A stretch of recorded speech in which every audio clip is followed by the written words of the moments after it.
묶어서 제시하는 것이 한층 적절합니다. 그 설문문항 개발 시 고려할 내용이 있어요. 그 설문문항은 취단 응답자가 이해하기 쉬운 표현으로 제작해야 되는데요. 그 모호한 표현을 사용할 경우 응답자에 따라 다른 답을 할 수 있다고 조금 전에 우리가 읽어봤습니다. 그 유아의 조기 영어 학습 실태를 조사하기 위한 설문 문항 중에 이런 게 있습니다. 수정 전에 이렇게 문항을 제시했습니다. 자녀의 초기 영어 학습 기간은 얼마나 됩니까? 그러면 자녀 초기 영어 학습 기간이 여러 군데에서 사설학원에서도 배웠을 수도 있고 유치원 방과 영어 활동 이런 걸 통틀어서 얘기하는 것인가 아니면 어느 한 곳을 얘기하는 것인가 이거 정확하니 이해가 안 되는 문항이죠. 근데 어떻게 수정을 했죠? 수정 한번 읽어볼까요? 다음 중 자녀가 경험한 영어 학습 형태 모두 부입표해 주시고 기간을 적어주세요. 얼마나 정확한 문항들이 제시되어 있죠.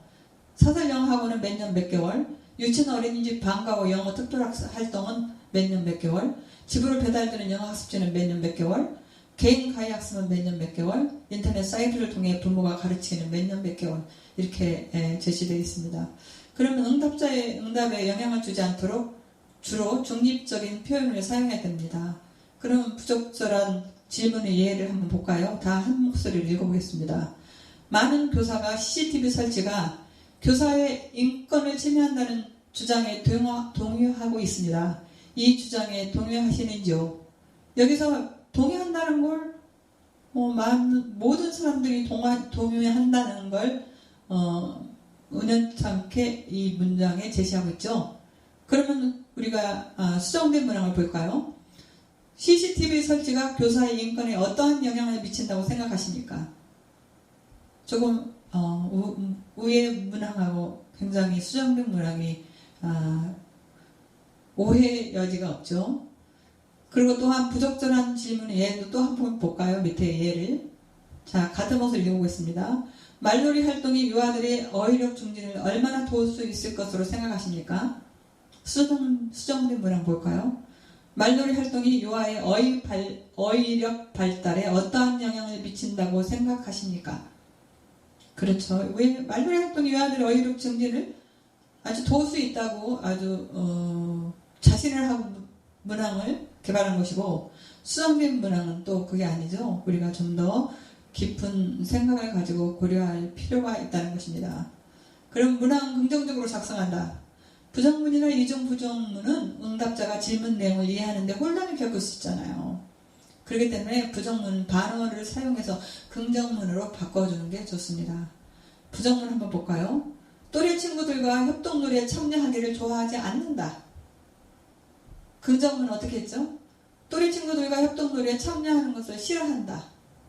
이렇게 해서 또한 응답자마다 다르게 해석할 수 있는 모호한 표현은 가급적 피하는 게 좋습니다. 예를 들어서 자주, 가끔, 종종 이런 말을 많이 쓰는데 이 문항 개발 시 이런 문항이 들어갔을 때 만약에 그 일주일에 자주 한다가 일주일에 어떤 사람은 2, 3일로 일주일에 2, 3일은 자주 한다고 생각하는 경우도 있을 것이고 어떤 분은 아니야 5회 이상을 자주 한다고 생각해 이런 분들이 있다는 것입니다. 그래서 지나치게 극단적인 또한 그 표현도 역시 응답자들이 잘 선택하지 않도록 영향을 미칠 수 있습니다. 예를 들어서 절대, 항상과 같은 어휘들입니다. 그 설문지 제작 시 설문 개발이 끝나면 설문지 제작이 이루어지며 다음 내용을 주의할 필요가 있습니다. 먼저 안내문을 작성해야 되죠. 안내문에는 연구 목적을 분명히 제시해야 됩니다. 익명성이 보장은 됩니다. 이 설문은 연구 목적에는 사용하지 않습니다는 익명성을 분명히 제시해야 되고 그 보장을 해야 된다는 걸 연구위에는 다른 분들한테 이야기하지 않겠습니다 하는 걸 제시할 수 있습니다. 그래서 연구 결과를 연구 목적 위에 사용하지 않겠다는 내용, 연구 참여에 대한 감사, 연구자 이름, 그리고 설문 내용에 궁금한 점이 있을 시 연락할 수 있는 연락처를 꼭 명시하시기 바랍니다. 그리고 자기 자신을 실제와는 다르게 더 긍정적인 방향으로 판단하고 응답할 때 발생하는 자기 기만 문제가 발생할 수 있다는 것입니다. 그래서 그럴 경우는 문항이 포함되어 있을 경우 솔직한 그 응답을 확보하기 위해서는 그 익명성이 보장된다는 것을 강조하고 동시에 솔직하게 답해달라고 부탁을 하면 좋습니다. 그 문항을 배치할 때는 유형별로 배치하는 것이 응답자가 더욱 쉽게 응답할 수 있도록 도울 수 있습니다. 폐쇄형 문항을 먼저 제시하고 나서 개방형 문항을 뒤에 제시하면 좋겠습니다. 그 폐쇄형과 개방을 마구 섞어 놓으면 응답자가 혼란을 일으킬 수 있다는 것입니다. 그리고 설문 문항 배치 시 설문지 앞부분에는 쉬운 문장을 제시하시기 바랍니다. 그리고 갈수록 어렵고 복잡한 문장을 제시하면 좋겠습니다. 그래서 결론적으로 그 응답자들이 쉽게 피곤해지거나 거부감을 가질 수 있기 때문입니다. 그러면 설문지 제작에는 개방형 문항의 경우 응답할 수 있는 공간이 충분해야 되죠. 자기 속에 있는 부분을 충분히 표현할 수 있도록 그 응답 분양에 대한 설명이 제시되면 좋습니다.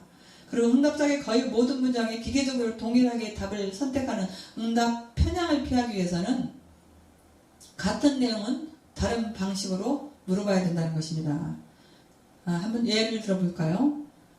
3호세 부모의 문해 상호작용 척도 문항 중 자녀에게 글자를 읽을 때 어머니가 임으로 생각한 자음이나 모음이나 그 단어를 써주고 읽어보게 한다. 자녀의 흥미보다 부모 중심으로 활동을 진행하며 맞춤법 지도를 강조하는 곳에 초점을 맞춰 상호작용하는지를 묻는 문항이다. 그러면 3호세 부모의 문해 상호작용의 척도입니다. 이런 척도를 구입해서 여러분이 사용할 수도 있습니다. 그렇지만 거기에 충분히 내가 연구하고자 하는 아동에 대한 유아에 대한 충분한 문항이 포함되어 있는가를 살펴보고 사용하시기 바랍니다. 만약에 그런 문항이 없다면 연구자들이 제시할 수가 있습니다. 문항 개발을 할 수 있습니다.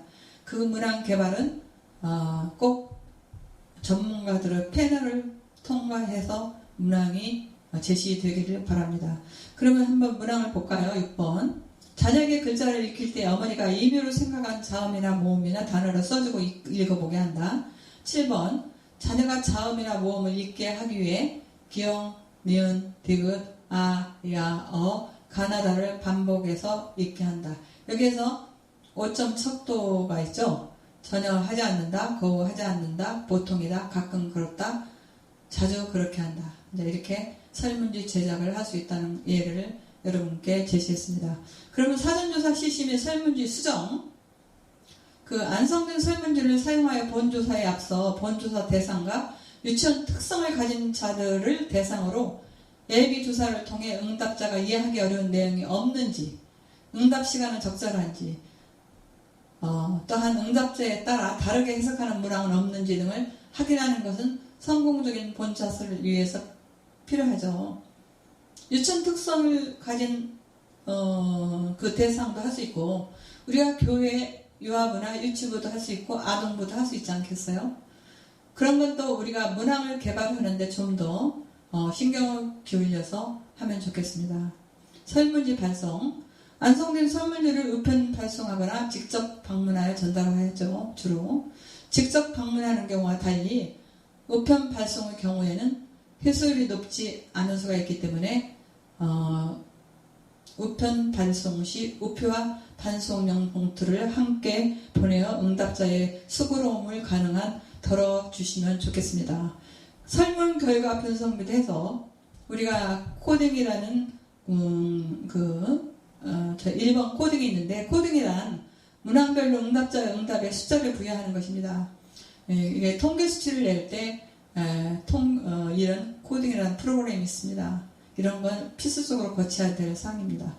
그 데이터 정제란 도저히 정상적인 답변으로 보기 힘든 응답을 찾아내어 수정 또는 삭제를 하는 과정인데, 이런 문항에 1번에서 5번까지 문항이 있는데 거기에 제시하지 않고 갑자기 6번이 나온다든가 7번이 나올 수 있죠.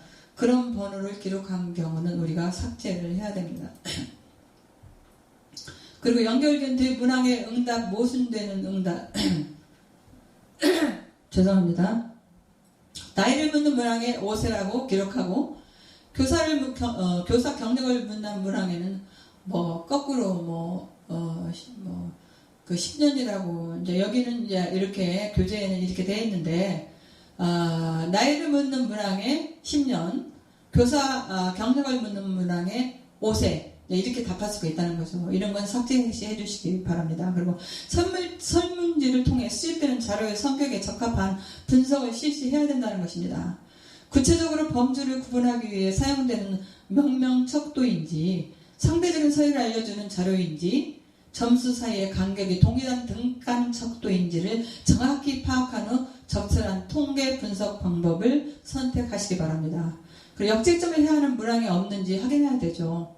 예를 들어서 교사와 유아 간 상호작용의 질을 측정하기 위한 검사 도구의 경우 점수가 높을수록 교사가 지나치게 엄격하지 않고 교사와 유아의 상호작용이 긍정적이고 교사가 민감하게 반응함을 나타내는데요. 유아를 또 비판적으로 대한다, 유아가 순종하는 것에 가치를 둔다와 같은 교사의 엄격성을 묻는 문항의 경우는 어떻게 해야 된다고요? 역제점이 하게 되어 있습니다. 그래서 조사 결과의 신뢰도를 보고해야 합니다.